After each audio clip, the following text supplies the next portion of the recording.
इस वीडियो में मैं बात करने वाला हूं कि कैसे जो एप्लीकेशंस है बहुत सारी वो आपके क्लिपबोर्ड डेटा को चुरा रही हैं। जो लोग नहीं जानते क्लिपबोर्ड डेटा क्या होता है, मेरे भाई आप कोई भी चीज़ कॉपी करते हो, मार्क करके टेक्स्ट जो कॉपी करते हो आप, तो उसको पेस्ट करने के लिए जब आप कहीं जाते हो तो वो जो टेक्स्ट होता है जो आपने कॉपी किया हुआ आपके फ़ोन में रहता है, स्टोर रहता है। जैसे कहीं से वेबसाइट से कुछ चीज़ें से मार्क करके कॉपी कर ली तो कहीं पेस्ट करते हो तो वो आपका फ़ोन कैरी करता है उस डेटा को। पहले ये आरोप सिर्फ टिकटॉक पर लगाया जाता था कि आपके इस कॉपी किए हुए डेटा को वो एक्सेस करती है, तो यार हम तो कुछ भी कॉपी कर सकते हैं, पासवर्ड, किसी का फ़ोन नंबर, कोई पर्सनल इन्फॉर्मेशन, कुछ भी। तो अगर कोई एप्लीकेशन इसे इस्तेमाल कर रही है तो ये प्राइवेसी का रिस्क इसमें है।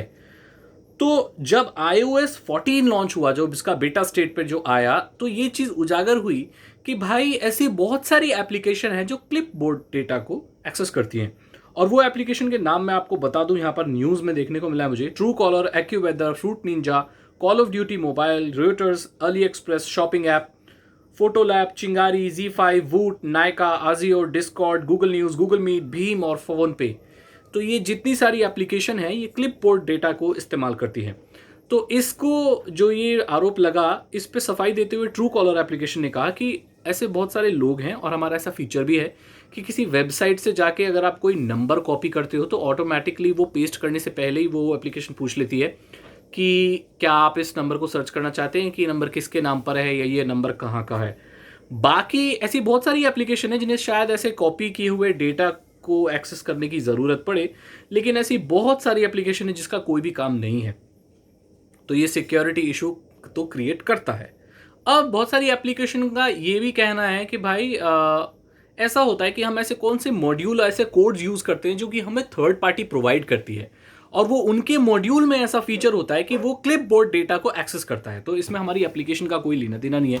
लेकिन मैं ये कहना चाहता हूँ कि एप्लीकेशन जो बन रही है तो उनकी पूरी जिम्मेदारी होना चाहती है कि वो चाहिए कि जो वो मॉड्यूल यूज़ कर रहे हैं, जो भी चीज़ वो कोड यूज़ कर रहे हैं, उन्हें पता होना चाहिए कि वो यूज़र के डेटा को किस तरीके से ले रहा है, किस तरीके से इस्तेमाल कर रहा है।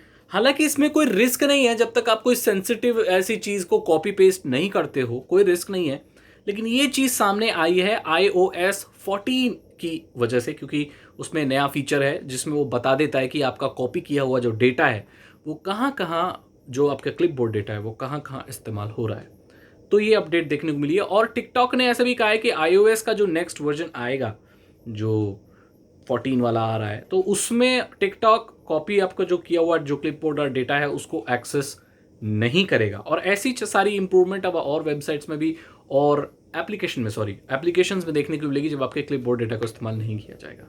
ऐसी बहुत सारी एप्लीकेशन है। और एक सवाल और उठता है कि जब ये मॉड्यूल है, जब इतने ज़रूरी है कि आपके क्लिपबोर्ड डेटा को एक्सेस किया जाए किसी भी वजह से, तो ऐसी बहुत सारी एप्लीकेशन है जो आपके क्लिपबोर्ड डेटा को इस्तेमाल नहीं करती। उनका भी नाम मैं आपको बता देता हूँ।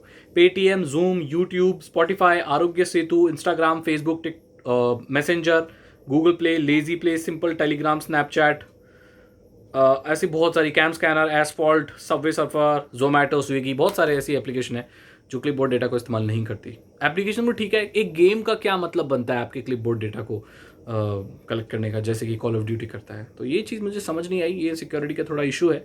ये अपडेट है जो मैं आपको देना चाहता था। इसके बारे में आप क्या सोचते हो, मुझे बताओ कि क्या क्लिपबोर्ड डेटा को इस्तेमाल इन लोगों को करना चाहिए, नहीं करना चाहिए। अब ये आप मुझे बताओ, ये न्यूज़ में था, मैंने आपको बता दिया। Thank you.